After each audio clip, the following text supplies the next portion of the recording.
I'm the president of the Southern New York State Division of the United Nations Association.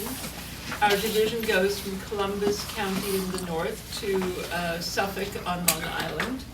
And we have chapters in the Mid-Hudson Valley, New York City, which is the Manhattan chapter, Brooklyn, Queens, and Westchester. And we're starting a new chapter in Nassau County. I hope you will consider joining us if you are not already a member. It's a wonderful organization. We support the work of the United Nations, and we work in quite a number of areas, including energy. Our division has an energy project.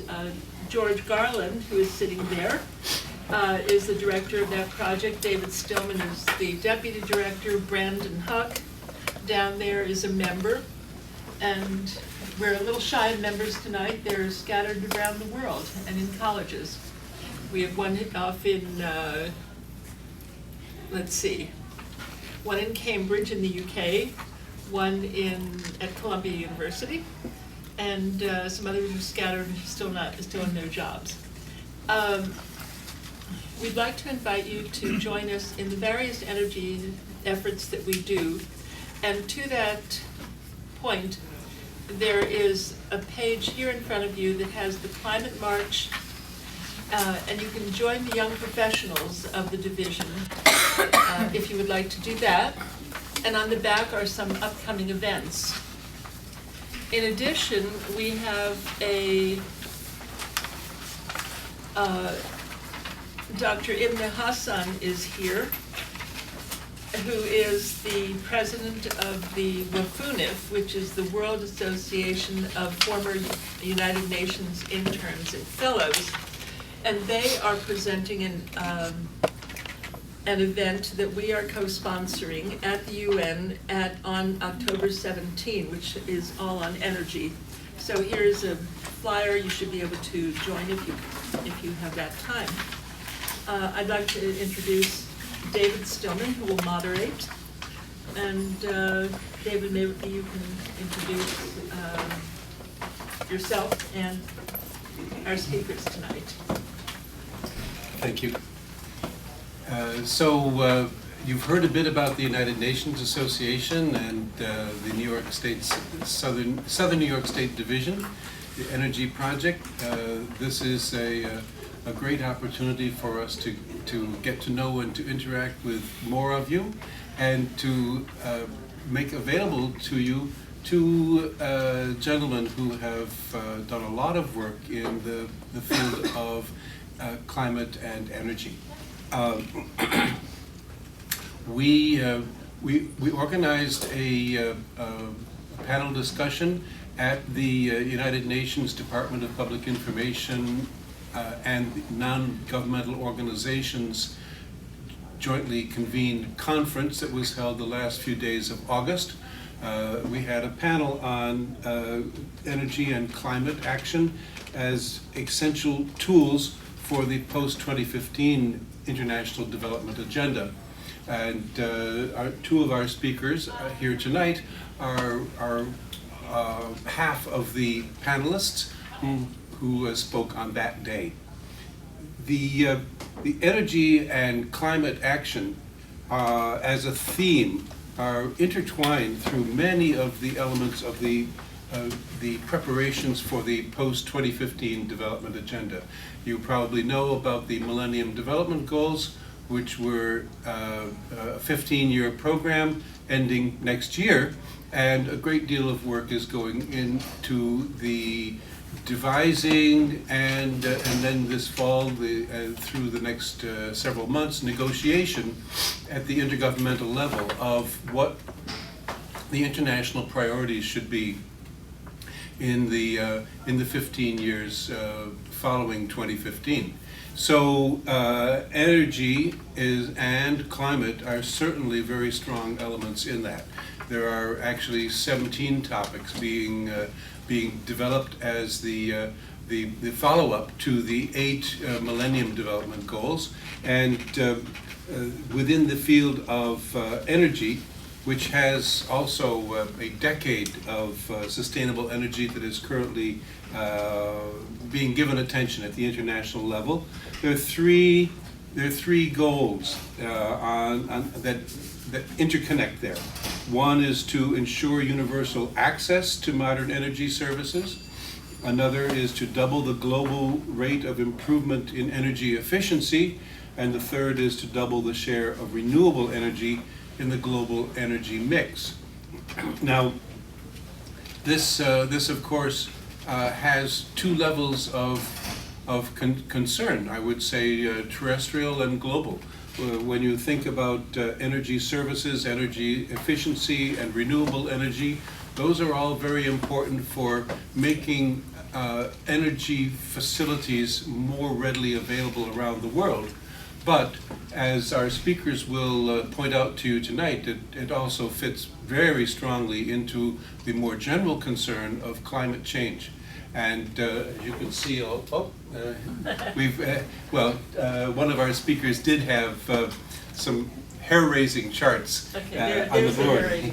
There's the hair-raising. Yeah, hair-raising charts. For those who have it to raise. So, for those who have hair to raise, yes. So, I would like to introduce to you Tapio Kanninen, PhD, who will speak on the subject of the crisis of global sustainability. So he will take a broad view on climate and possible climate action. He is a senior fellow and co-director of the Project on Sustainable Global Governance at the Ralph Bunche Institute for International Studies at the Graduate Center of the City University of New York. And he's had a long international career in the United Nations, where he was Chief of Policy Planning Unit from 1998 to 2005, and the head of the Secretariat for Kofi Annan's 5 summits with regional organizations, in addition to earlier work with the government of his home country, Finland. So that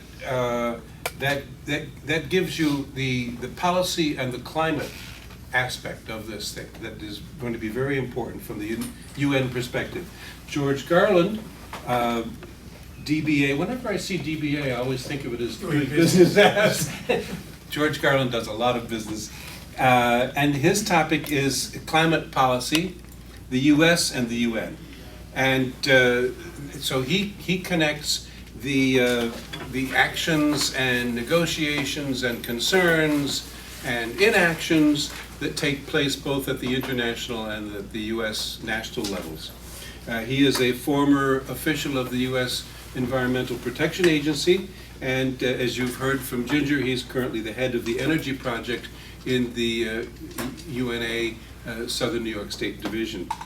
And I'm happy to say he's also a member of the board of the Public-Private Alliance Foundation, of which I'm the executive director. And there also we have a focus on energy, particularly fuel and cooking in Haiti, which is another whole topic we'd be happy to talk with you about later. Dr. Kanninen.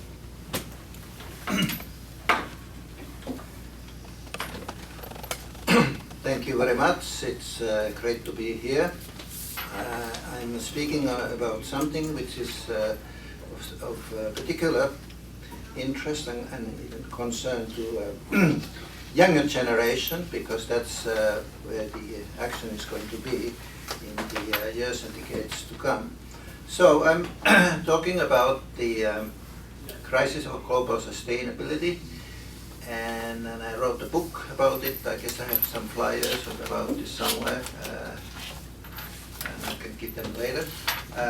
And particularly the role of climate change and energy in that crisis. And here is the first chart. Why are we in a global crisis?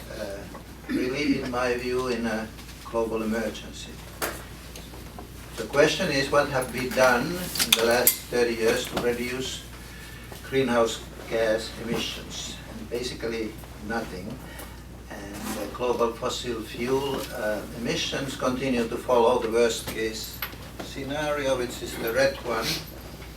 And it's heading towards the 4 or 6 Celsius likely increase in temperature compared to the pre-industrial times, and not the international standards, which is the 2 Celsius, which was, for instance, agreed in Copenhagen summit in 2009. And that the graph shows that we are in the worst part of emission according to Intergovernmental Panel of Climate Change Projections. And as you know, the United Nations, where I'm really coming from, has negotiated climate change issues for some 25 years, and basically no results have been achieved in the most critical issue for humankind, and that's the CO2, carbon dioxide emissions. And let's take the next slide.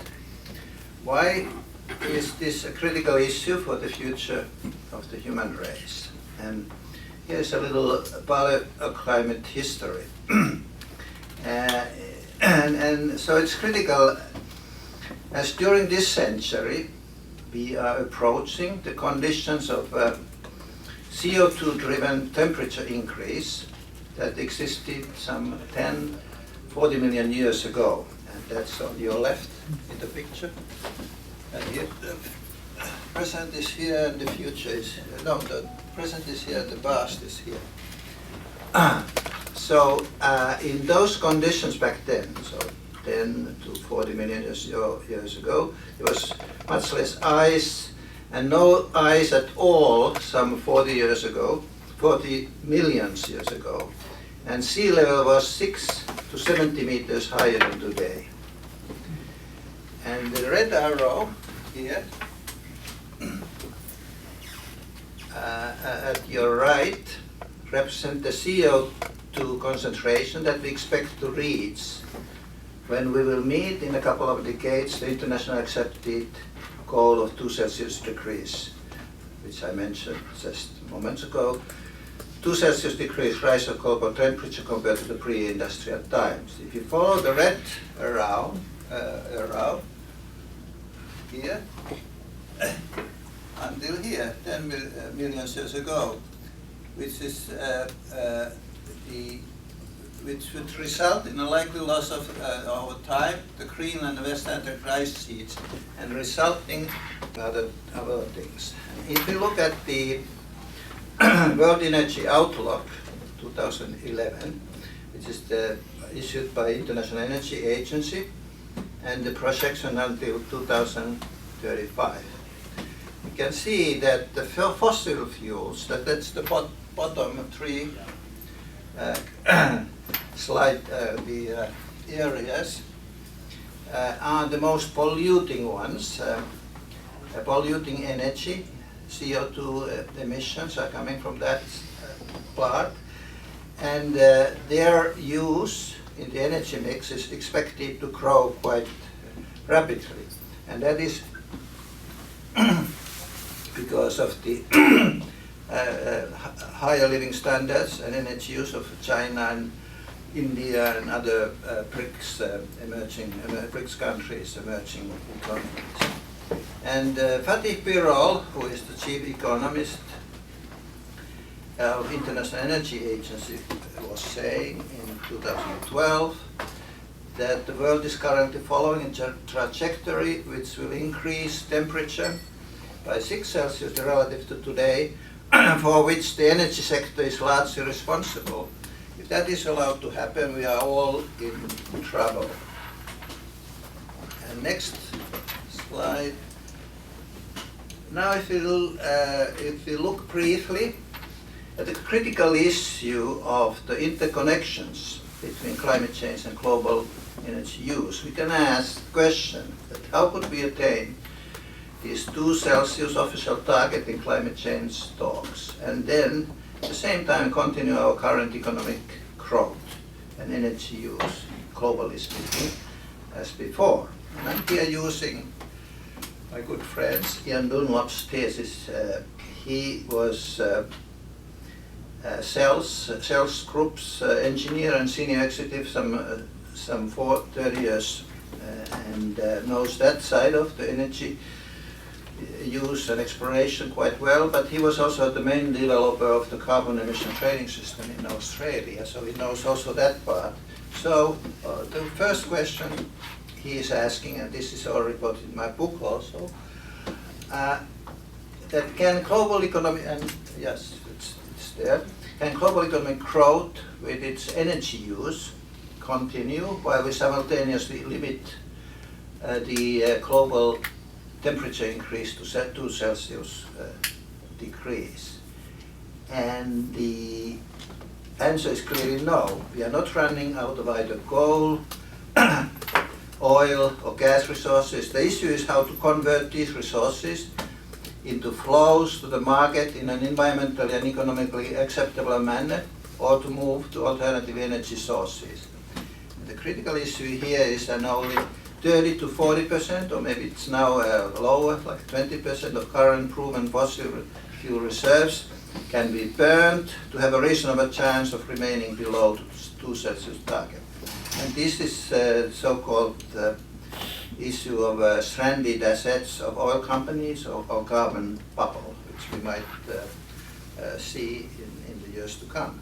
The second question is, related question, can technology help us move quickly to make the use of fossil fuels less polluting, so that our economic growth model with energy use can continue as before? And again, the answer is clearly no. All present technologies to make such a transition would be too expensive, environmentally damaging and time consuming. And the question 3 is that can our global economic growth model with its current energy use continue if we quickly move to alternative energy sources of renewables and nuclear? And here also the answer is a clear no. Present alternatives, that's solar, wind and nuclear, contribute only a small proportion of global energy supplies relative to fossil fuels. That's the dilemma. And if we see the next slide, this shows the global energy consumption in 2013, where you can see that fossil fuels take up almost 90% here. And then, like wind and solar on the top are rounded to 0. Of course, they are not 0, but they are rounded as a 0 if you take the whole picture. So it's still quite big leap to a meaningful share of their use in the global energy mix. Next slide. High-level panel of eminent persons was appointed to study the post-2015 development agenda. It was headed by presidents of Indonesia and Liberia and Prime Minister of UK. And it said in 2013 in its final report that above all, there is one trend, climate change, which will determine whether or not we can deliver on our ambitions. Later it says there is not evidence yet that the upward trend of CO2 emissions has been slowed or reversed, as it must be if potentially catastrophic changes in climate are to be avoided. And then they were noticing that we will be on a path to at least 4 degrees Celsius warming or pre-industrial level by this century's end, and according to World Bank, such a 4 Celsius scenarios would be devastating. And my thesis, my hypothesis, my point here is that the high-level panel itself just hoped that the international community could reduce CO2 and other greenhouse emissions and keep the temperature increase below 2 Celsius degrees. So that was the premise of the report. But in my view, there is no evidence yet that this will be the case. And in fact, the odds are clearly against this, which one could say wishful thinking. as both national and fossil fuel industry interests are dominating the negotiation environment. Although it might be changing actually, but at the moment this seems to be the case. The key issue here is that the global change required to move quickly from fossil fuel-based industry to renewables-based global economy is unprecedented, but really necessary in order to avoid the runaway climate change. And my thesis here is that we have to take a longer-term view. Realistic SDGs, which is Sustainable Development Goals, and Post-Development 2015 Agenda, should see where the world is going until 2100 with present business as usual scenarios dominating, and move backwards to set up targets as from this longer term perspective. So what I'm stressing here is the longer term perspective. And here we have a big but, because focus from short term to long term is not going to be easy. And the UN System Task Team on the post-2015 UN Development Agenda, which was appointed by the UN system to study these issues, said that in their report in July 2013 that long-term trajectories, say to 2050 and beyond, may be much more critical, even catastrophic, than the trends over 5-10 years would suggest. And that is a revealing statement. And in my view, this long-term trajectories, say 2050 and beyond, may be much more critical, even catastrophic, should be our starting point for any serious work in this area. And next one, what does this all mean in practice? So high-level panel, which is a very important, influential body, proposed a number of sustainable development goal indicators. And one goal was on secure, sustainable energy. And the panel proposed, among others, that we should double the share of renewable energy in the global energy mix. And this is a positive statement, but doubling is not enough, really. The working group, open working group of the General Assembly on sustainable development goals, which has been working some 2 years, proposed in its outcome document of last month, it's in July, I think it came out, that this goal should be watered down a bit. So it's not anymore double, but it's just It's going in the wrong direction. but it's increased substantially, not double, but increased substantially. So it's a little watering down. But the even more important point is the next one. The panel also proposed, please phase out inefficient fossil fuel subsidies that encourage wasteful consumption. And this should have been sharpened and made more ambitious, but instead the working group, which I mentioned, of General Assembly, took it out, moved it elsewhere, and watered it down with a lot of caveats. And I don't think this is a promising sign. The last slide is telling about this. So oil companies at the moment are investing annually some $600–700 billion to find new reserves, and government gives fossil fuel subsidies annually over $500 billion to oil companies. The figures might be a little outdated, but you get the broader picture here. The renewable investment will last year only on the level of $250 billion, and subsidies only $88 billion. This means that the money flow into fossil fuel energy is about, which is the most polluting sector, is about 3 to 4 times bigger than into renewables. And this is our biggest problem on the planet, in my view, how to change this flow of subsidies, and a massive transfer of renewables from fossils should be very quick, in a couple of years, and that's a really massive change if that happens. But if it doesn't happen, that's really detrimental to the future of our children and our grandchildren and future generations. And we have I guess no time to go to the solution, but one idea is the global cap and trade system. Protection agencies, you never do a handout, so, because people will look at the handout and they won't listen to what you're saying. And of course, I always pay close attention to my lessons.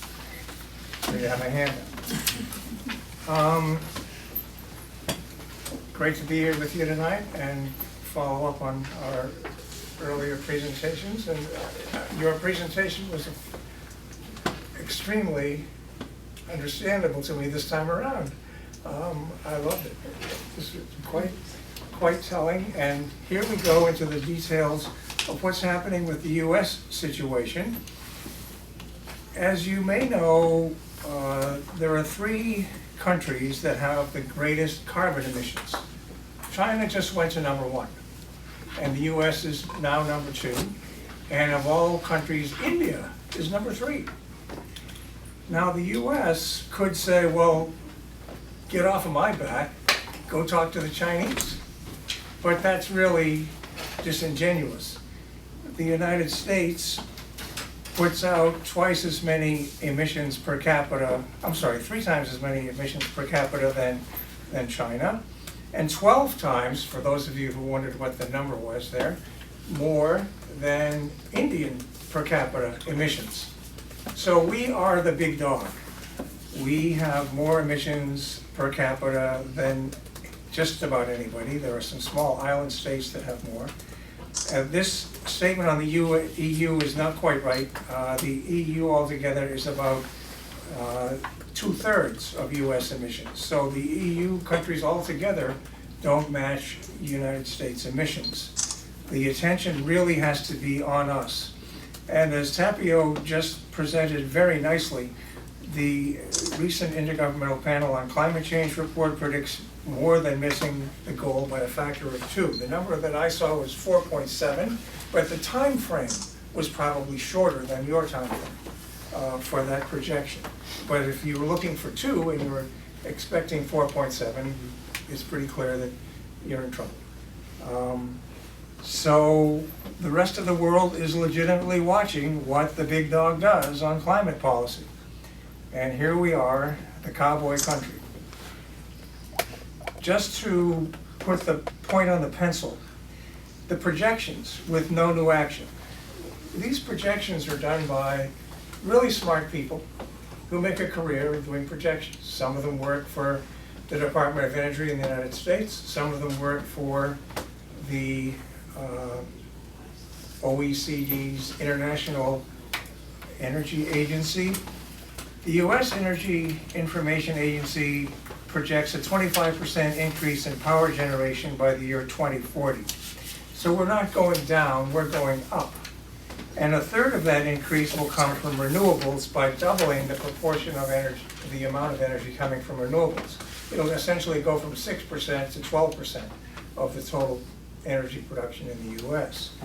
And the remainder of that increase will come from increased use of natural gas. In 2040, we're then looking at the same level of power generation from coal that we have today, no decrease. And we're looking at the same level of power generation from nuclear that we have today, no decrease. And they say emissions will be marginally below 2005, which doesn't sound too terrible until you take the following into consideration. Like David said, I have all kinds of good news. Our goal, as I'll talk about in the EPA regulation that's being proposed, is a reduction of 30% from 2005. Now, we've actually already reduced by about 14% because of a slowdown in the economy. So we only have about 17% or so more to go. But if you're marginally below 2005, all of a sudden, we've just put back that 14%, and we're back to where we were in 2005. So instead of going down, we're going up in terms of emissions, according to the international, the EIA, Energy Information Agency's projections. So that's what they say, and these projections are done on a basis of no new regulations, no changes. And the International Energy Agency's world energy consumption, according to their latest report, is up 56% by 2040. 90% of the increase will come from countries outside of the OECD and 17% from within. But because of the levels right now, it's about 50-50. In other words, 17% from OECD countries equals 90% from non-OECD countries. Okay, go figure. Now, Sustainable Energy for All is a project to provide the billion people on the planet that don't have energy with sustainable energy by the year 2030. And what the International Energy Agency predicts is that that project will be a complete failure. There'll still be a billion people without access to energy in 2030. Not that, and these are really smart people. So when I talk about US policy right now, I'll be emphasizing reductions. But we should also be thinking about US policy on the billion people who don't have access to energy. And if you saw the latest numbers, indeed, we're down to only 17,000 kids under the age of 5 dying of preventable causes today and every other day. 17,000. When you go to bed tonight, you can think about that. 17,000 kids died of preventable causes today. Don't I feel good about myself? Why, yes, I do a lot of yoga, and I'm a dedicated Buddhist, and I'm really not too concerned about all this. Well, that's not really true. I am concerned. And I think it's important to be concerned. So, okay, a billion without access to power is very equivalent to a billion in poverty, which results in 17,000 deaths every day for children under 5 right now. Now, the US EPA has put out a clean power plan. And this plan would cut emissions from US power generation by 30% by 2030. And that would represent really a 30% reduction over the projection. That's what I'm arguing, that if the business as usual case will take us up to more by 2030 unless we do something about it. EPA just, the paper today, the paper's been really good to me. They come out with stuff that's really relevant the day before I talk. 750,000 comments on that proposed rule for a clean power plan as of today, and EPA decided to extend the comment period by 45 days. So I guess they're shooting for 1 million comments. I work for EPA. I know that they have to address every single comment. Now, the 100,000 comments that the oil industry generated on mimeograph paper will be easy to address in one fell swoop, but they have to answer every comment. Why am I going into this detail on EPA's regulatory process? The drumbeat is that EPA is this crazy agency that is arbitrarily trying to kick the coal industry in the pants and destroy American business. And I'm just here to tell you that we're real serious. I still feel like I'm part of the team, but I've kind of been off of the team for a while. They were sort of happy to see me go, some of them. Anyway, the rule is still due in June of 2015, even with the comment period extension, and the state plans that are based on this rule will be due in June of 2016. Now, there will be jobs from renewables and from efficiency measures that will more than offset the jobs that are lost from any reduction in the use of coal, and coal is going to be the big target because they're the big source. The numbers are like this. The carbon emissions life cycle from coal is twice that from natural gas. So a move to natural gas is indeed a win. Natural gas is then about 100 times more than renewables. Natural gas is 100 times more than renewables. So the push to renewables instead of natural gas is another big win, but a move to natural gas from coal is also not a loss. Just saying. Now, the agency also predicts $93 billion in benefits from climate and public health effects. And electricity bills will be down 8% from more efficiency and less demand. Let me say a little more about efficiency. McKinsey and Company did a report on efficiency in the US a while ago. And they pointed out that the greatest source of energy in the United States is efficiency. We could cut our need for energy by 20%, which is a lot. If we implemented all of their recommendations, which were all cash flow positive at a rate of return of 7%. Mind you, the world's rate of return, the industry, for example, they're looking for 20, 30, 40, so 7 doesn't look so great for them unless you give them a lot of pats on the head, and I'm going to get to that later. But there's a lot of possibility and efficiency, and I think we need to look at that real hard, even at the global level. EPA didn't just do this regulation in a vacuum. They went to all the states, talked to them about what they're doing, and they found that 47 states have demand-side efficiency programs. That means that the state or the utilities in the state are trying to get people to implement efficiency measures and use less electricity. And 38 states have renewable portfolio standards. That means that they are requiring the utilities in their state to use a certain amount of renewable fuel. That's a renewable portfolio standard. And there are 10 states that actually have market-based greenhouse gas emissions programs. So this effort by EPA is not in a vacuum. It's against a whole array of state actions that are already underway. What EPA is going to do with this rule is put a little bit of feet to the fire to do a little better. And that should result in a 30% cut in emissions in the US. Now, we go to the Framework Convention on Climate Change in Paris, which will be in 2015, which Tapio mentioned. And the US has done something which I find to be sort of illegal in UN terms. When I went to the session on climate, I learned that the UN Framework Convention on Climate Change is all about rules, enforceable rules. Well, you want an enforceable rule in the United States, you've got to get vote around the Senate. We're going to have politically binding agreements that do not require congressional buy-in. And to get congressional buy-in, you have to get 67% of the senators voting with you, which is practically impossible in this day and age.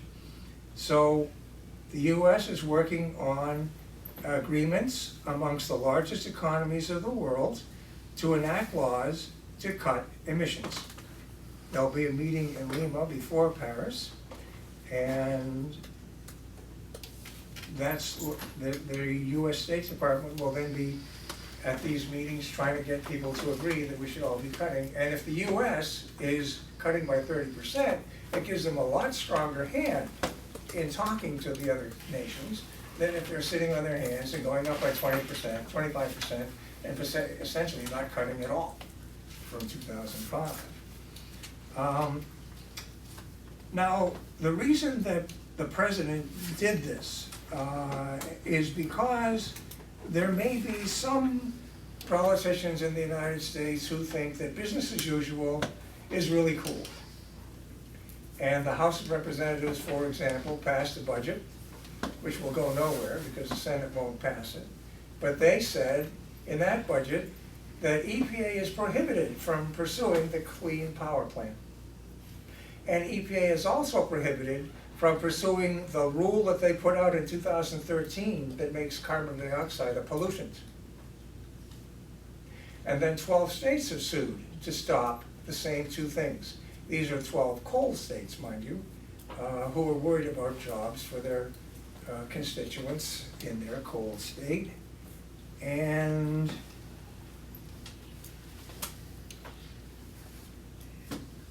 you can see that if the Obama administration is going to be able to do anything meaningful, it does have to follow this route of avoiding the US Senate and negotiating in good faith. But unless EPA is proceeding with the Clean Power Plan mightily by the time they meet in Paris, and by then we'll know whether the rule came out, because I believe it's in December of 2015. We're going to be going without a gun to a gunfight. That's not so cool. Now, the last item I have on my list is global action now. See Garbage Matters. I'm an old garbage person. I was in garbage at the federal level for 34 years. Our business was always picking up, satisfaction guaranteed, or double your trash back. Well, okay. We had virtually no power. We didn't have any real federal regulations. We had guidelines. So we had to be persuasive. And what did we do? We gave little bits of money to the Conference of Mayors. We gave little bits of money to the International City Managers Association. We gave a little bit of money to the Public Works Association, Public Works Directors of America, and the National Association of Counties. So that at their annual meetings, they would have a session on solid waste and discuss the importance of solid waste and closing dumps and having standards for landfills and having recycling be something that they really take seriously and managing their solid waste systems in a professional way. For example, with infrastructure that set the garbage people with their own budgets to manage, so that the new garbage truck, the one that they have now is breaking down every mile, doesn't have to compete with the new police cruiser or the new fire truck or the new school. Mind you, I have nothing against fire trucks, police cars, and schools, but when you got to compete with them, it's really kind of rough.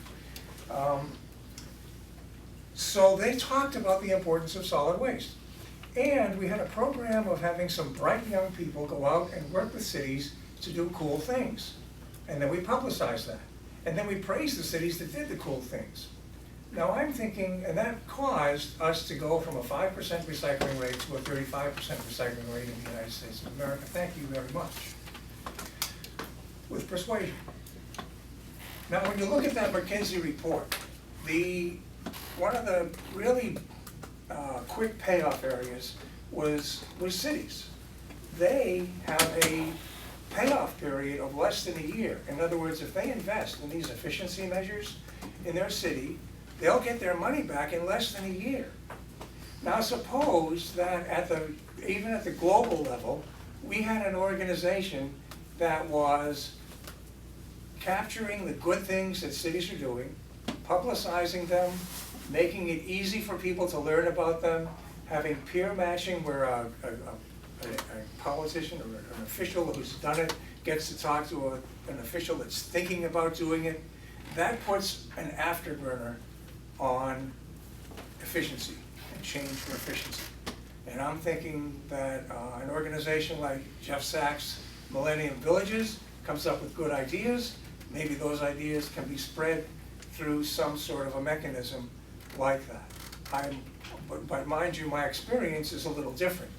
When I was back at EPA, I met the US representative to the United Nations Environmental Program. And he was a scientist, no. An engineer, no. An MBA, no. He was a lawyer. And his job was to make sure that the United Nations Environmental Program did not incur mission creep. In other words, it was important for him to make sure they didn't do things. Their mission was to polish up the language on about 5,000 global environmental treaties. You may have a more accurate number than I do on that. There's a lot of treaties, and there's a lot of language to polish. Now, I believe UNEP has a little broader mandate, and they're able to actually do things. But having them be able to actually get out and help energize change in cities that want to either have more efficiency or put in more renewable sources of energy, I believe will be a major step forward, and I'll stop there.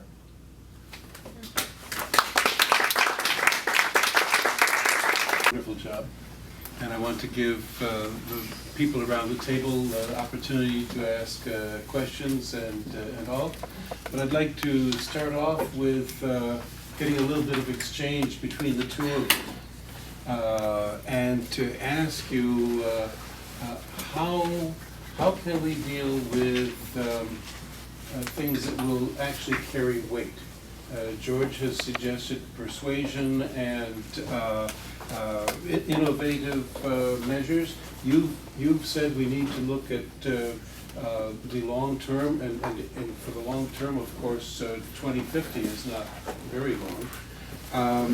How do we function between the background of the Environmental Protection Agency and the background of the United Nations that you two represent to make some headway?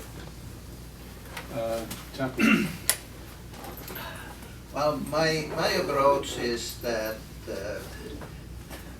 like in concerning human beings, if we are sick, if we have a cancer, we have to know first what is bothering us, what is the disease, what is the prognosis, what could we do, and in this case, it's a little maybe a scary task, but it has to be done to show that what are the numbers, if you gather them from different sources, and then you see the linkages between them, and that's something which is not done very often. We tend to live in silos, and that's really the problem of our society right now, that everything is so connected that we fail to see these connections. And so that's I believe is the first task, to see what is the diagnosis of our society and economy and nature, and take the conclusions from there. What I believe is, based on my 30 years experience at the UN and with negotiations of different sorts, that it's not really the governments who will change the world. They need some push, and the push might come from two sources, basically, from biggest companies in the world who are seeing already that they cannot really do business in the climate where we are heading to, which is the 4 or plus Celsius world. And they might realize that we have to do something. I mean, that's from the business perspective. Of course, they think as fathers and mothers and grandfathers and grandmothers also, that what kind of world is that? So, what kind of world are we getting to our children and grandchildren? So that's one level. Then I think also we need to mobilize regular people, and we have a mass on Sunday, and artists, sportsmen, all these people who can move, who play some kind of roles, idols in the society, should be mobilized. George? I would take